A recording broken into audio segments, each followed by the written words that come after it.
안녕하세요 여러분. 오늘의 천자문 사자는 206화 노소이량입니다. 늙을 노, 젊을 소 또는 적을 소자입니다. 달을 이, 양식 양이 되겠습니다. 노소는 늙은이와 젊은이를 말하니 이 사자를 번역하면은 나이에 따라서 양식이 달라진다가 되겠습니다. 늙어지면은 치아가 약해지고 소화 기능이 떨어져 부드럽고 따뜻한 음식을 먹어야 하며, 젊은이는 위장이 튼튼해 거친 음식도 잘 소화하며 활동량도 많아 먹는 양도 많습니다.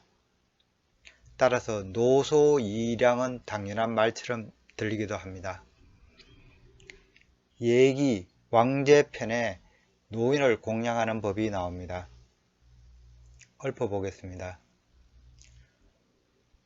52장 60수육 50세는 젊은이와 음식을 달리하고 60세는 고기가 끊기지 않아야 하고 72선 80상진 70세는 찬이 두 가지는 되어야 하고 80세는 항상 진귀한 음식으로 대접하며 90 음식 분리침 90세는 잠자리에도 음식이 갖춰져야 하며 선음 종호 육아약 나들이에도 음식은 따라야 한다고 합니다. 옛적에는 젊은이와 늙은이의 경계를 50세로 나누었습니다. 늙은이의 식사는 젊은이와 다르게 대접해야 됨을 예기에서는 이루고 있습니다. 따라서 앞선 사자, 친척, 고구, 노소이량을 함께 풀이해 보면은 친척과 옛 친구를 대접하며 나이에 따라 달리 음식을 내놓아야 한다가 될 것입니다. 그럼 글자에 대해 살펴보도록 하겠습니다. 먼저 늙을 노를 설명드리겠습니다. 이 자는 늙을 노음과 비수비의 합자입니다. 늙을 노음은 단순히 이 늙을 노가 구성자로 사용될 경우 간략하게 표기되는 형식입니다. 비수비는 오늘날 숟가락을 뜻하고 있으나 각골이나 초기 건문에서는 허리를 숙이다 아니면 손을 들어 올리다는 의미였습니다. 손에 뭔가를 올려놓고 들여다본다는 의미는 점차 자세히 보다, 비교해 보다는 뜻으로 발전되어 사람이 한 명 더 추가가 되면서 견줄비로 분화가 됩니다. 그리고 건문에서는 이 형태가 오목한 숟가락을 담게 되는데요. 이 손잡이가 있는 숟가락 혹은 이 손잡이가 있는 작은 칼이라는 뜻이 생겨나게 됩니다. 그리고 이 허리를 숙인 형태는 사람인과 많이 닮아 있어 소전에서는 사람인의 경우에는 좌측을 바라보는 형태로 표시가 되며 비수비는 우측을 바라보는 형태로 소전자형이 차이를 두게 됩니다.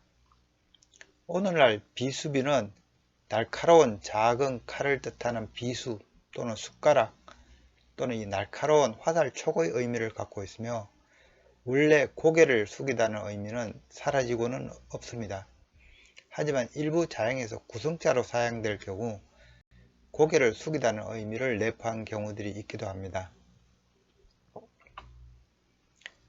각골문에서 죽다는 의미는 두 가지 형태로 표시되고 있습니다. 하나는 인간의 죽음을 그린 것으로 이 관에 들어간 시신을 그린 자형, 또는 이 죽은 짐승을 이렇게 날카로운 칼로 발골하는 두 가지 형태입니다. 이 중에서 이 발골하는 자형이 후대로 넘어가게 됩니다. 건문 자형을 보면은 이 뼈바를 알자와 비수비의 합자인데요. 비수비는 고개를 숙여 작업하는 사람 혹은 발굴하는 작은 비수를 뜻하는 이중적인 의미를 갖고 있습니다. 늙을로는 늙어서 허리가 굽어진 노인을 그린 자형입니다. 각골자는 이 허리가 굽은 노인이 지팡이를 짚고 있는 모습입니다. 이 머리는 이 장식이라기보다는 늙어서 헝클어진 머리카락을 그린 것입니다. 겉문에서 이 머리 모양은 좀 더 해학적으로 그려지고 있는데요.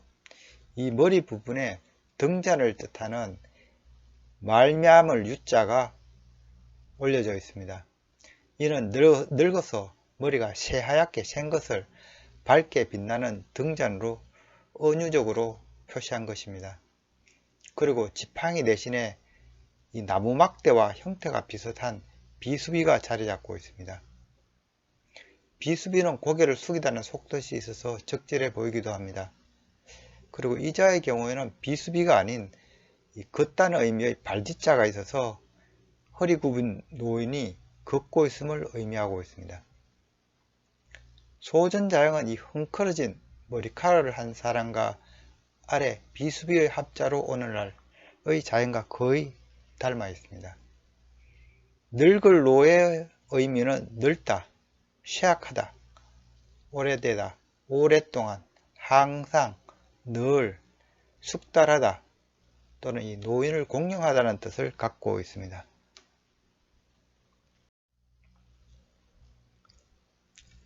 다음 자는 젊을 소 또는 이 적을 소자입니다.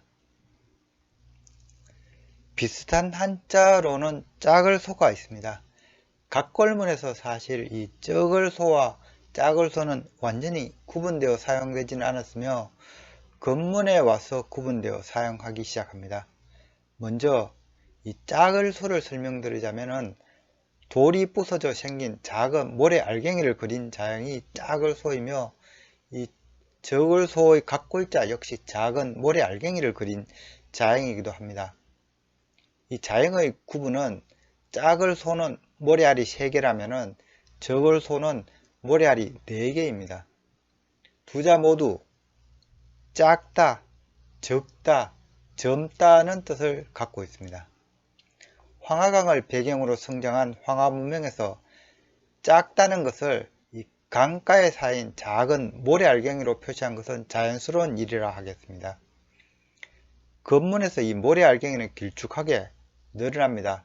이 밖에 작다는 이 소를 뜻하는 겉문 자형으로는 이 작은 아이를 뜻하기 위해서 이 아들 자를 받침에 넣는다든지 송아지를 뜻하기 위해 소자를 이 짝을 소 아래에 넣는 경우도 있었습니다.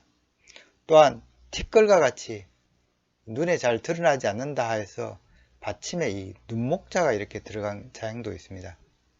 그렇지만 지금은 모두 작다는 의미로 사용되지는 않고 다른 자의 간자체로 종종 사용되고 있습니다.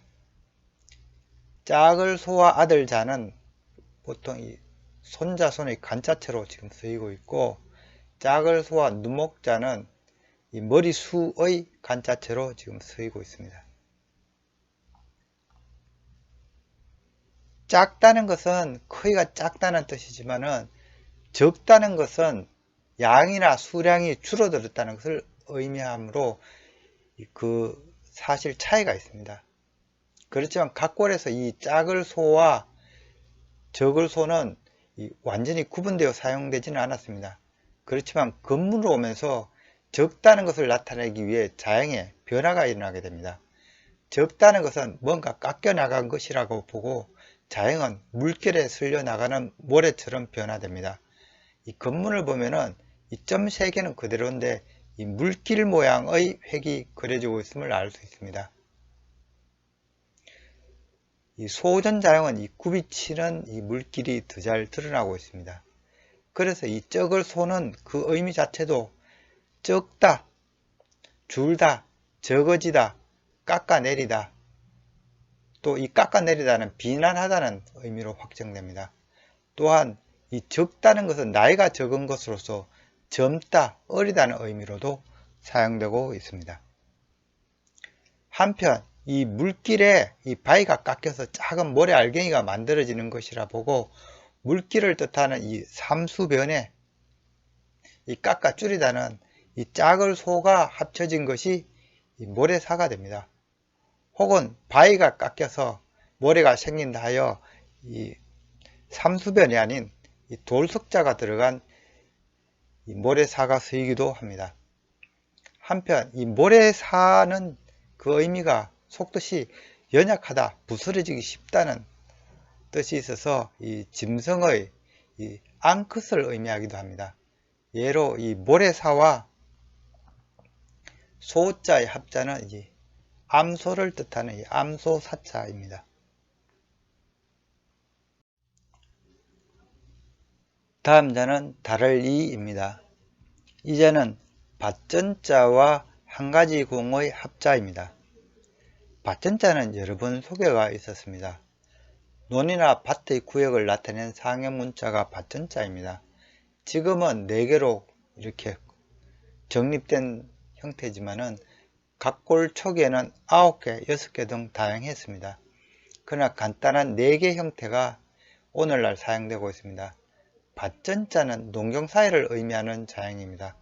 실제 각골자가 나타난 동북아시아에서는 밭농사가 논농사보다 먼저 도입되었기 때문에 이 밭전자는 밭사이의 경계를 이루는 두둑에서 기원한 것으로 판단됩니다.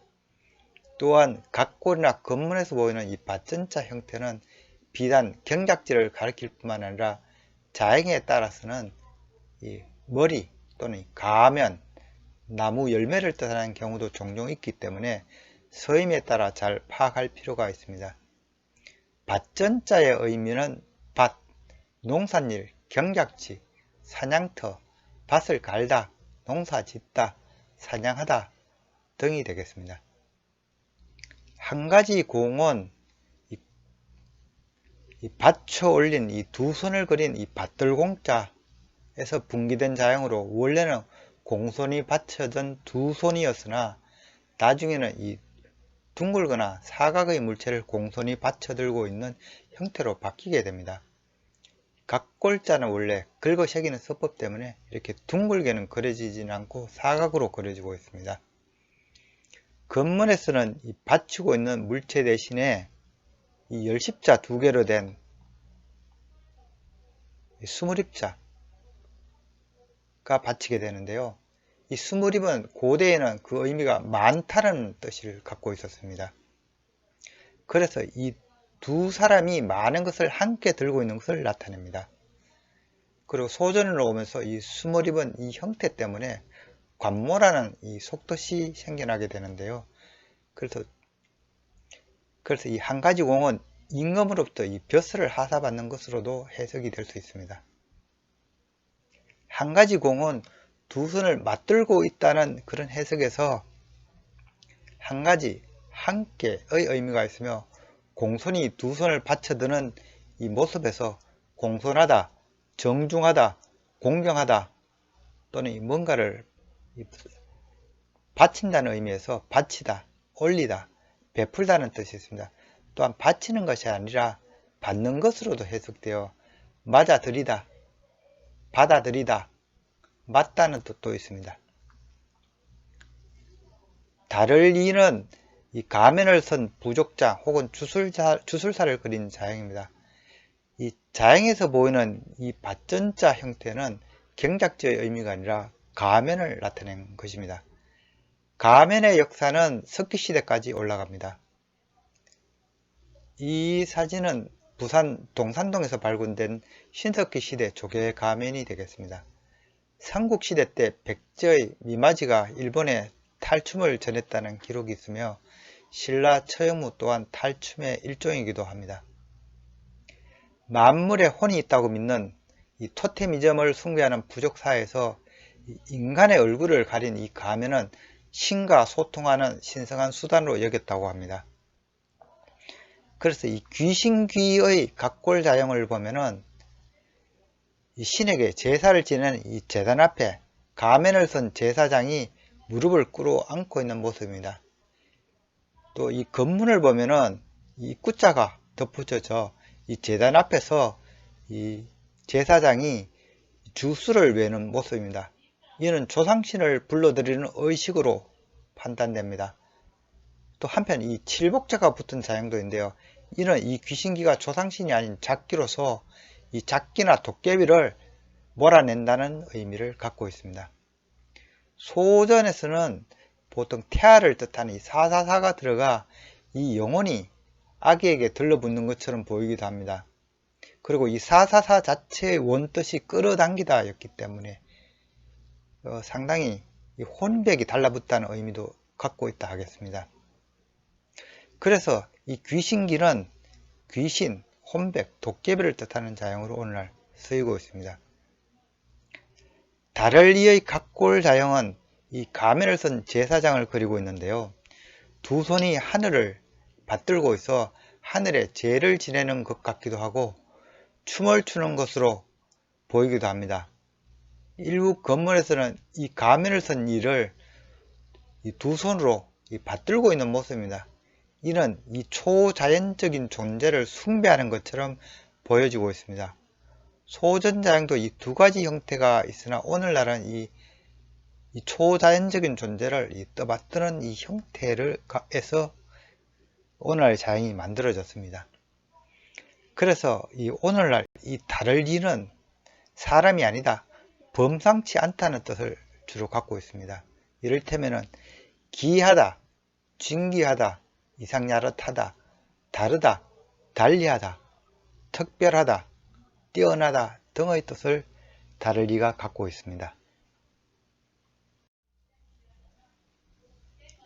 오늘의 마지막 자는 양식 양이 되겠습니다.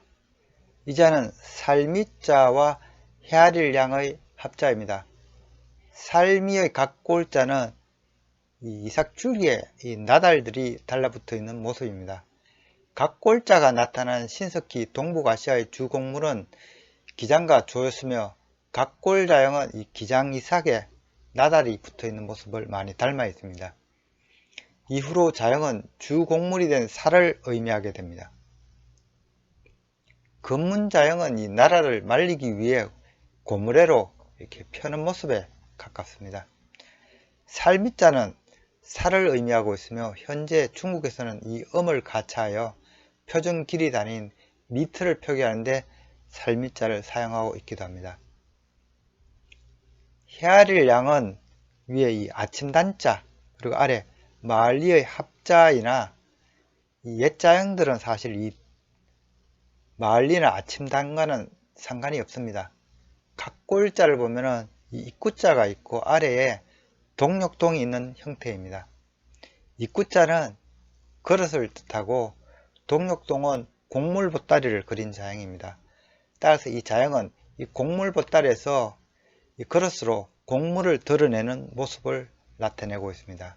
그래서 이 자형은 곡물의 양을 헤아리다는 의미를 갖고 있습니다.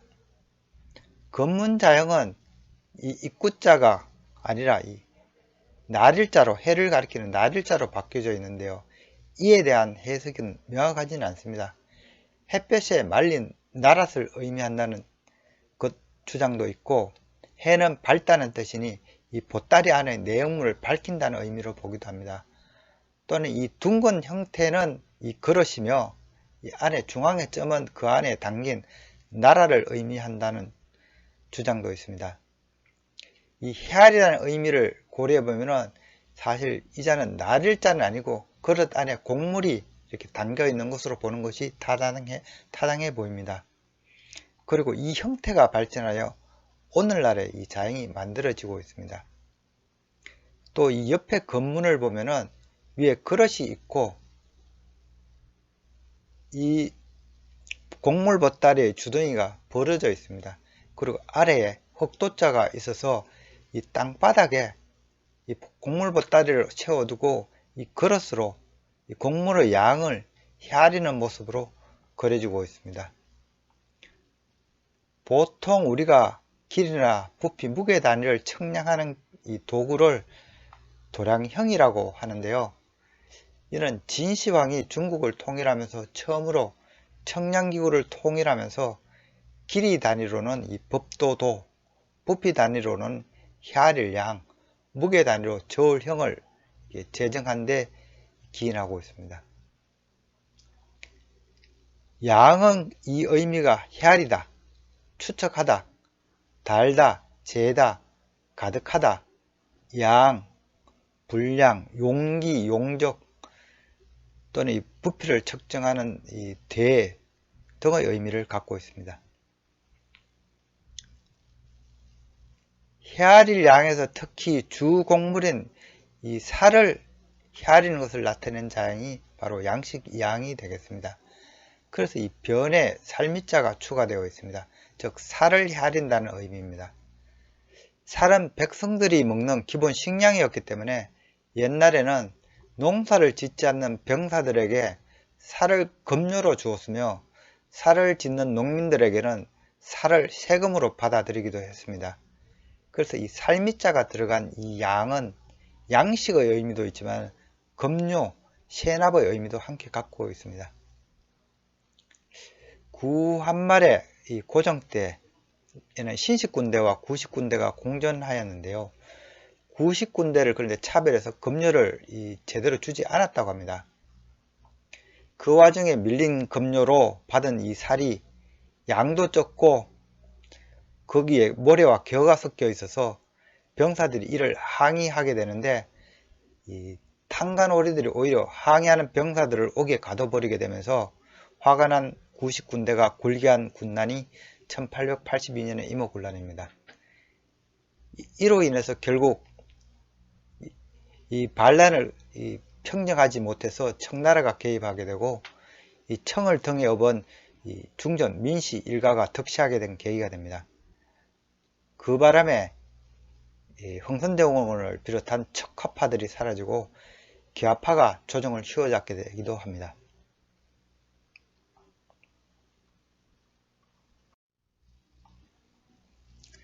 이상으로 오늘의 천자문사자 노소이량, 즉 노인과 젊은이는 양식을 달리한다는 사자성어를 마치도록 하겠습니다. 노소이량은 젊은이와 달리 이 노인의 음식은 항상 신경을 써서 대접해야 한다는 뜻을 담고 있습니다. 예기 왕제편에 늙은이들을 보살피는 방안이 언급되어 있습니다. 읊어보도록 하겠습니다. 50시세, 50에 노시하기 시작하며 60 비육 불포, 60에는 고기가 아니면 배부르지 않고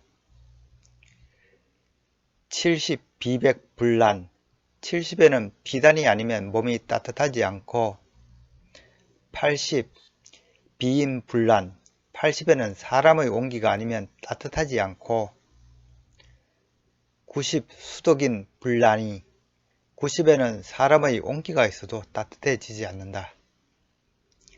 젊은이와 달리 노인의 신체는 점차 기능이 떨어져 연하고 부드러운 고기 반찬이 필요하며 옷은 가볍고 따뜻해야 하고 그리고 잠자리에는 온기가 반드시 필요하게 됩니다. 부모님이 살아계신다면 이렇듯 한번 신경써 보살펴 드릴 것을 추천드리겠습니다. 지금까지 시청해 주셔서 감사합니다.